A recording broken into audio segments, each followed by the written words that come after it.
ঢাকা বিশ্ববিদ্যালয়ের শিক্ষার্থীদের কাছে ডাকসুর ভিপি হিসেবে পরিচয় দিতে চাই না। আমি তার একজন ভাই হিসেবে আমি তাকে পরিচয় দিতে চাই। আপনি যেহেতু ঢাকা বিশ্ববিদ্যালয়ের ছাত্র শিবিরের সভাপতি ছিলেন, এখন কেন্দ্র থেকে দায়িত্ব পালন করছেন, আবার এইদিকে ডাকসুর ভিপি হিসেবে আছেন। এই ডাকসুকে ব্যবহার করে বা ডাকসুর যেহেতু ভিপি হয়েছেন, একটা প্রভাব তো নিশ্চয়ই তৈরি হয়েছে। সেই প্রভাবকে ব্যবহার করে ছাত্র শিবিরকে শক্তিশালী করার চেষ্টা করছেন কিনা? না, ক্যাম্পাসে কখনো বলতে পারবে না আমি ডাকসুর ভিপি হিসাবে কাউকে আমার এই পদ ব্যবহার করে কখনো এই পদ ব্যবহার করে কারো ওপর অধিকার হরণ করেছি।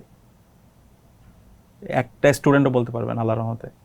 আমি বলেছি আমি ঢাকা বিশ্ববিদ্যালয়ের শিক্ষার্থীদের কাছে ডাকসুর ভিপি হিসেবে পরিচয় দিতে চাই না। আমি তার একজন ভাই হিসেবে আমি তাকে পরিচয় দিতে চাই।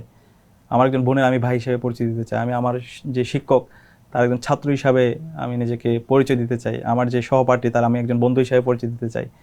তো আমরা কখনো অধিকার হরণ করিনি। আমি শিক্ষার্থীদের অধিকার নিশ্চিত করার জন্য, তাদের ন্যায্যতা নিশ্চিত করার জন্য আমরা কাজ করছি।